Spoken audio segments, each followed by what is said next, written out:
এবার আমরা একটা তড়িৎ উৎস যেটা আমরা ব্যবহার করছি সেটা আর হিটার কয়েল যেটাকে আমরা একটা পরিবাহী হিসেবে ব্যবহার করছি, এদের নিয়ে একটা ছোট্ট বর্তনী তৈরি করছি। উদ্দেশ্য হচ্ছে যে প্রবাহটা মাপা। প্রবাহ মাপবো আমরা কী দিয়ে? আমরা ওই ডিজিটাল মাল্টিমিটার দিয়েই আমরা প্রবাহটা মাপবো এবং সেখানে এই ডান দিকটাতে এখানে যেখানে এ লেখা আছে এবং দুটো সমান্তরাল চিহ্ন সরলরেখা লেখা আছে একটা ছোটো ছোটো ফুটকি দিয়ে, সেখানে দেখা যাচ্ছে যে অনেকগুলো জায়গা রয়েছে, মানে 200 micro ampere, 2 milli ampere, 20 milli ampere, 200 milli ampere, এতগুলো কারেন্ট। আর আরেকটা আছে 10 অ্যাম্পিয়ার। তো আমি 10 অ্যাম্পিয়ার থেকে 200 মাইক্রো অ্যাম্পিয়ার পর্যন্ত কারেন্ট আমি মাপতে পারছি। তা আমি জানি যে কারেন্টটা, এটা জানতেই হবে, ইনফ্যাক্ট একটা আন্দাজ করতে হবে যে আমার কারেন্টটা 200 মিলি অ্যাম্পিয়ারের বেশি হবে না। ওই জন্যে আমি কিন্তু এই ইন্ডিকেটারটাকে, সূচকটাকে 200 মিলি অ্যাম্পিয়ার ঘরে রেখেছি। তো এখানে আমি বলছি কারেন্টটা আমাদের এখন দেখা যাচ্ছে 143 মিলি অ্যাম্পিয়ারের মতো হচ্ছে। কীভাবে হচ্ছে সেটা আমি বলছি। আমাদের হিটার কয়েল, যেটাকে আমরা একটা পরিবাহী হিসেবে ব্যবহার করছি, তার এই বাঁ দিকের প্রান্তটা, যেখানে এখানে পজিটিভটা রয়েছে হিটার কয়েলে, সেই লালটা হচ্ছে কিন্তু পজিটিভটা। এই পজিটিভটা আমরা হিটার কয়েলের বাঁ প্রান্তের সঙ্গে যুক্ত করেছি। তারপরে হিটার কয়েলের ডান দিকটা আমাদের যেটাকে মিলিঅ্যাম্পিয়ার হিসেবে যে ডিজিটাল মাল্টিমিটারটা ইউজ করছি তার লালের সঙ্গে, মানে পজিটিভের সঙ্গে যুক্ত করেছি। আর এই কালোটা কিন্তু আবার চলে এলো আমাদের যে মোবাইল চার্জারটা আছে, যেটাকে আমরা ডিসি পাওয়ার সাপ্লাই হিসেবে ইউজ করছি, তার নেগেটিভ অর্থাৎ কালোটার সঙ্গে যুক্ত করছি, মানে এখানে যুক্ত করলাম। অর্থাৎ এখান থেকে শুরু হয়ে এই হিটার কয়েল মিলিঅ্যাম্পিয়ার হয়ে এখানে শেষ হচ্ছে। আর এখন দেখতে পাচ্ছি আমরা 141.7 মিলি অ্যাম্পিয়ার রিডিং দেখাচ্ছে। এটা একটু ফ্ল্যাকচুয়েট করবে, তার কারণ আমাদের যেখান থেকে এই এই ডিসি পাওয়ার সাপ্লাই অর্থাৎ মোবাইল চার্জারটা আমরা কানেক্ট করেছি, সেই মেনের কিন্তু ভোল্টেজ সবসময় স্থির থাকে না, যার ফলে ঝামেলাটা হচ্ছে। খুব সাংঘাতিক ভ্যারি করছে না অবশ্য, আমাদের কাজ চলে যাবে। তো আমরা এবার তো কারেন্টটা দেখতে পাচ্ছি যে 142-এর কাছাকাছি পরিবর্তন হচ্ছে একটু করে। এবার এই হিটার কয়েলের এবার সোর্সের ভোল্টেজটা আমরা মাপবো। এই অবস্থাতে আমরা সোর্সের ভোল্টেজটা মাপার জন্য এইটা আমাদের ভোল্টমিটার হিসেবে ইউজ করেছি, আগেও করেছি, এখনও করছি।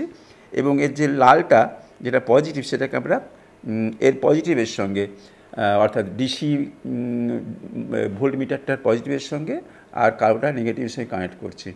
করলে দেখা যাচ্ছে আমাদের 5.15 ভোল্ট হয়েছে।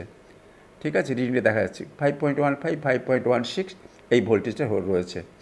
অর্থাৎ একটা আমাদের নোট করার মতো, খেয়াল করার মতো ঘটনা সেটা হচ্ছে এটা কি, যে একটা পাওয়ার সাপ্লাইয়ের কিন্তু সাধারণ একটা আদর্শ পাওয়ার সাপ্লাইয়ের যে বিভব প্রভেদ, সেটা কিন্তু সবসময় একই রকম থাকার কথা। আমরা আগে দেখেছিলাম সেটা কত ছিল, 5.30 ছিল, তাই না? এখন সেটা 5.16 হয়ে গেছে, মানে বেশ কমে গেছে খানিকটা।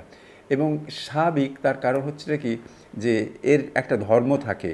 যখন কারেন্ট ড্র করি, মানে একটা ডিসি পাওয়ার সাপ্লাই ধর্ম হচ্ছে, যখন কারেন্ট ড্র করা হয় তখন একরকম ভোল্টেজ দেবে, আর যখন কারেন্ট ড্র করা হয় না তখন আরেক রকম ভোল্টেজ। আমরা আগে যখন শুধু ভোল্টমিটারটা লাগিয়েছিলাম তখন দেখেছিলাম ভোল্টেজ 5.30, সেটাকে আমরা তড়িৎচালক বল হিসেবে বলতে পারি। আর এখন যেটা করলাম, এখন সেটা হচ্ছে এটা কি, কারেন্ট ড্র হচ্ছে কিন্তু, মানে হিটার কয়েলের মধ্যে দিয়ে কারেন্ট যাচ্ছে, আমরা দেখব একটু গরম হচ্ছে, কিন্তু গরম হচ্ছে সেটা হাত দিয়ে বোঝা যাচ্ছে যে এটা গরম হচ্ছে। কাজেই এখান থেকে কারেন্ট ড্র করার ফলে, কারেন্ট নেওয়ার ফলে তার কিন্তু সোর্সের যে ভোল্টেজটা, বিভব প্রভেদটা, সেটা কিন্তু কমে যাচ্ছে। এবং যেটা কমে গেল সেটাকে কিন্তু আমরা পরিভাষায় বলি নষ্ট ভোল্টেজ। এবং আমরা জানি যে আমরা যদি ওমের সূত্রটা যেখানে প্রয়োগ করি, তাহলে দেখব যে এই নষ্ট ভোল্টেজ সমান হচ্ছে যে তড়িৎ প্রবাহ হচ্ছে 142 মিলি অ্যাম্পিয়ার, তার সঙ্গে যদি আমরা সোর্সের যে একটা আভ্যন্তরীণ রোধ আছে আর সেটা যদি গুণ করি, তাহলেই কিন্তু নষ্ট ভোল্টেজটা পেয়ে যাই। অর্থাৎ এক্ষেত্রে আমাদের কী দাঁড়ালোটা কি, 0.14 volt equal to 142 milli ampere into internal resistance, আভ্যন্তরীণ রোধ। কাজেই আভ্যন্তরীণ রোধের মানটা মোটামুটি 1 ওমের মতো হচ্ছে। অর্থাৎ যে এই যে সেলটা, তড়িৎ কোষটার, যেটা হচ্ছে আসলে একটা মোবাইল চার্জার, তার আভ্যন্তরীণ রোধ হচ্ছে 1 ওম। আমরা তাহলে যখন কোনো কারেন্ট যখন ড্র করা হচ্ছে না, তখন কিন্তু ওর যে ভোল্টেজ বিভব প্রভেদ পজিটিভ এবং নেগেটিভের মধ্যে, সেটাকে বলে তড়িৎচালক বল। 5.30 হচ্ছে তড়িৎচালক বল। ঠিক আছে, এইখানে আমাদের মোটামুটি আমরা যে আলোচনাটা করছিলাম সেটা শেষ হলো।